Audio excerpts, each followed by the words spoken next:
नमस्कार, एसटीज के night bulletin दिनभर बिहार में आपका स्वागत है। आपके साथ मैं मुस्कान। खबरों की शुरुआत करेंगे, लेकिन उससे पहले एक नजर डालते हैं आज की सुर्खियों पे। पीएम मोदी पूर्णिया में गरजी एयरपोर्ट का उद्घाटन 2005 से पहले बिहार में कुछ नहीं हुआ। नीतीश लालू पर बरसे गिरिराज चोरी के खिलाफ बोल रहा।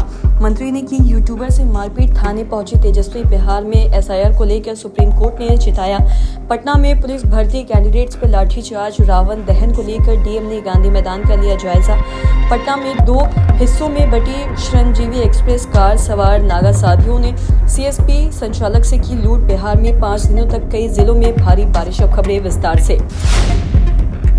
पीएम मोदी ने एक बार फिर से बिहार को हजारों करोड़ रुपए की सौगात दी है और पूर्णिया एयरपोर्ट का उद्घाटन किया है। यहीं से बिहार को 40,000 रुपए की योजनाओं की सौगात भी दी है। तो वहीं रिमोट का बटन दबाकर बिहार वासियों को तोहफा दिया। और इस दौरान पीएम ने ये भी कहा है कि देश में जो भी घुसपैठियां हैं उसे बाहर जाना ही होगा और घुसपैठ पर ताला लगाना एनडीए की पक्की जिम्मेदारी है। जो इन लोगों को बचाने में जुटे हैं उन्हें बता दो कि भारत में भारत का कानून चलेगा, तो वहीं घुसपैठियों की मनमानी नहीं। प्रधानमंत्री ने ये भी कहा है कि कांग्रेस पार्टी बिहार की तुलना बीड़ी कर रही है, तो वहीं ये लोग बिहार को आगे बढ़ता नहीं देख सकते हैं। पीएम मोदी ने अपने संबोधन में ये भी कहा है कि जब तक हर गरीब को पक्का घर नहीं मिल जाता है, हम तब तक मोदी रुकना वाला नहीं है और हम लोग 3,000 नए घर बनाने भी जा रहे हैं। नीतीश कुमार ने अपने संबोधन में ये भी कहा है कि 2005 से पहले कुछ नहीं हुआ, तो वहीं लेकिन जब 2005 में बीजेपी और जेडीयू की सरकार बनी तब से बिहार का विकास शुरू हुआ है और हम लोगों ने बुजुर्ग, दिव्यांगों और विधवाओं की पेंशन 1,100 रुपए कर दी है और अब घर में बिजली 125 यूनिट फ्री बिजली दी जा रही है। तो वहीं सीएम नीतीश ने ये भी कहा है कि चुनाव से पहले तक 50 लाख से ज्यादा नौकरी और रोजगार हो जाएगा। अगले 5 सालों में 1 करोड़ से ज्यादा नौकरी रोजगार देंगे। रैली में आए लोगों से खड़े होकर पीएम मोदी का स्वागत करने की भी अपील की है। तो वहीं बिहार के लिए मोदी जी ने बहुत ही काम किया है और सीएम नीतीश कुमार ने प्रधानमंत्री नीतीश का स्वागत करते हुए ये भी कहा है कि बिहार में मोदी ने बहुत काम किया है। 40,000 करोड़ की योजनाओं से बिहार को बहुत ज्यादा फायदा हुआ है। पूर्णिया एयरपोर्ट के बनने से लोगों को काफी ज्यादा सुविधा भी होगी।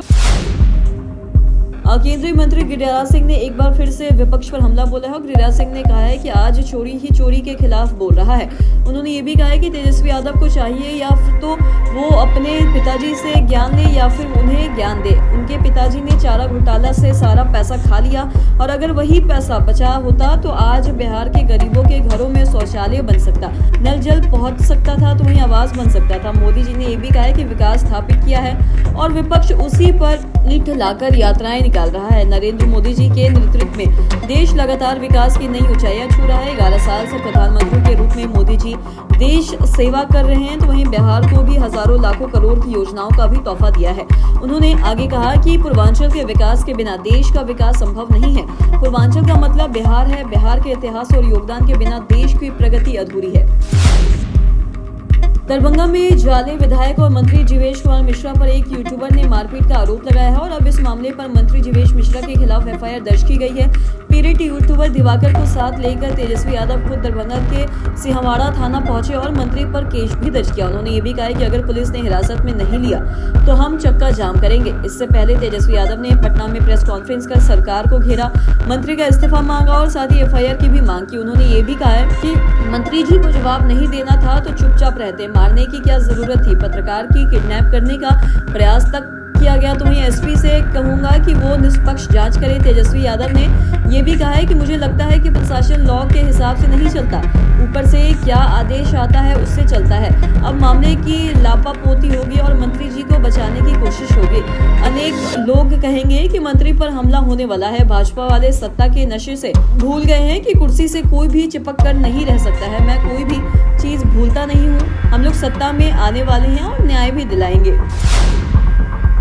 सुप्रीम कोर्ट ने एसआईआर प्रक्रिया को लेकर अहम टिप्पणी की है। कोर्ट ने स्पष्ट किया है कि यदि एसआईआर की कार्यप्रणाली में कोई भी गड़बड़ी पाई जाती है तो संवैधानिक सुरक्षा उपायों का उल्लंघन होता है तो पूरी प्रक्रिया को रद्द किया जा सकता है। इस मामले पर अब अंतिम सुनवाई 7 अक्टूबर को होगी। तो वही सुनवाई कर रही जस्टिस सूर्यकांत और जस्टिस जयमाल्या बागची की बेंच ने ये भी कहा है कि यदि एसआईआर प्रक्रिया अमान्य पाई जाती है तो केवल बिहार ही नहीं बल्कि पूरा भारत इससे प्रभावित होगा। और कोर्ट ने ये भी कहा है कि वह कहा, इस विषय में टुकड़ों में आदेश नहीं दे सकते, बल्कि बिहार एसआईआर पर अंतिम फैसला ही पूरे देश में लागू होगा। सुप्रीम कोर्ट ने चेतावनी देकर ये भी कहा है कि कोई भी गड़बड़ी मिली तो पूरा प्रक्रिया रद्द कर देंगे। बिहार में दरोगा और पुलिस भर्ती को लेकर प्रदर्शन कर रहे कैंडिडेट्स पर लाठीचार्ज किया गया, तो वहीं लाठीचार्ज के दौरान एक महिला अभ्यर्थी का पैर टूट गया। पटना कॉलेज से हाथों में तिरंगा लिए अभ्यर्थी सीएम हाउस का घेराव करने के लिए निकले थे, तो वहीं जेपी गोलंबर पर बैरिकेडिंग तोड़ते हुए कैंडिडेट्स डाकबंगला चौराहे पहुंचे।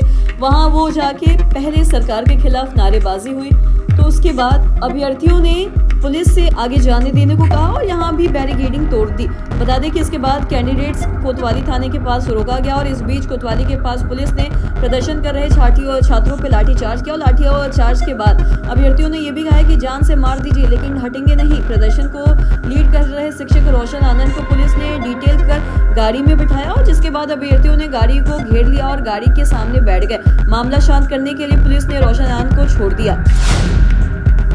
पटना डीएम ने गांधी मैदान का लिया जायजा। 2 अक्टूबर को होगा रावण दहन। पटना में दशहरा पर्व को लेकर तैयारियां जोर शोर से शुरू हो गई है, तो वहीं पटना के ऐतिहासिक गांधी मैदान में इस बार रावण वध कार्यक्रम का आयोजन भी किया जाएगा। तो वहीं इस मौके पर सुबह के मुख्यमंत्री समेत कई अतिथि मौजूद भी रहेंगे। तो वहीं 22 अक्टूबर से नवरात्रि शुरू हो रही है और वहीं 2 अक्टूबर को विजयदशमी के दिन रावण दहन कार्यक्रम में भारी भीड़ जुटने की संभावना को देखते हुए सुरक्षा और अन्य व्यवस्थाओं को दुरुस्त करने पर जोर भी दिया जा रहा है। तो वहीं जिलाधिकारियों ने अधिकारियों के साथ गांधी मैदान का निरीक्षण कर सुरक्षा इंतजाम, लाइटनिंग, पेयजल और साथ ही दर्शकों के बैठने की व्यवस्था की समीक्षा भी की है। तो वहीं दशहरा कमेटी के सदस्यों से कार्यक्रम की विस्तृत जानकारी जुटाई गई है और इस बार पूरे रामलीला का मंचन भी गांधी मैदान में किया जाएगा। तो वहीं पे गांधी मैदान परिसर में जगह जगह पर वॉच टावर भी बनाए जाएंगे। पटना में बड़ा रेल हादसा होते होते टल गया है। बता दें कि जानकारी अनुसार फतुहा स्टेशन के पास श्रमजीवी एक्सप्रेस 2 हिस्सों में बढ़ गया। इस घटना के बाद यात्रियों में हड़कंप मच गया। गनीमत रहे कि हादसे में किसी भी यात्री का कोई भी नुकसान नहीं हुआ है। दरअसल पूरा मामला पटना के फतुहा रेलवे स्टेशन का है। श्रमजीवी एक्सप्रेस की 2 बोगियां कपलिंग टूटने से मुख्य ट्रेन में से अलग हो गई। यह घटना ट्रेन खुलने के तुरंत बाद हुई और कोई भी यात्रा घायल नहीं हुआ। जानकारी के अनुसार श्रमजीवी एक्सप्रेस के 2 कोच मुख्य रैक से अलग होकर प्लेटफॉर्म पर रुक गए, तो वहीं गार्ड और साथ ही स्टेशन मास्टर को सूचना मिलते ही ट्रेन को रोक दिया गया और यात्रियों की सुरक्षा सुनिश्चित की गई। कपलिंग टूटने के कारणों की जांच के आदेश दिए गए। घटना के दौरान यात्रियों में कुछ देर अफरा तफरी भी हो गई थी।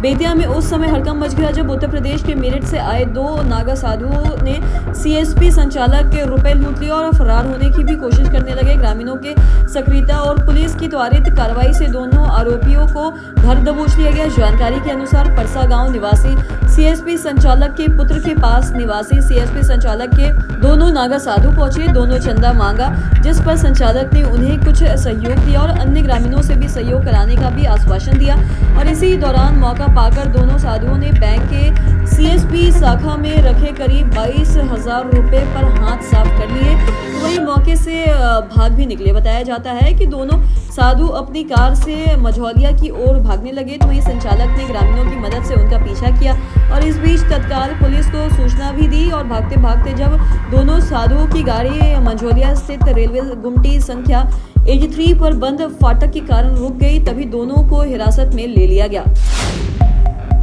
बिहार में मानसून एक्टिव हो गया है और साथ ही अगले कुछ ही दिनों तक प्रदेश में मानसून के मजबूत बने रहने की संभावना है। मौसम विज्ञान केंद्र ने पूरे प्रदेश में बारिश का येलो अलर्ट जारी कर दिया है। मौसम विज्ञान केंद्र के मुताबिक अगले 5 दिनों तक प्रदेश के कई जिलों में भारी बारिश हो सकती है। खासकर उत्तर प्रदेश की अधिकांश जिलों में दक्षिण बिहार के 1-2 जगहों पर बारिश के दौरान बिजली गिरने की आशंका भी है। पिछले 24 घंटों में पटना, सिवान, रोहतास में बारिश हुई है और झमाझम बारिश हुई है। तो वहीं बारिश की वजह से लोगों को इस पर भी भरी गर्मी से भी राहत मिली है। तो आज के इस वीडियो में इतना ही। अगर आपने अब तक हमारे चैनल को सब्सक्राइब नहीं किया तो तुरंत कर ले, साथ ही हमारे फेसबुक पेज को लाइक करें। वीडियो देखने के लिए आपका धन्यवाद।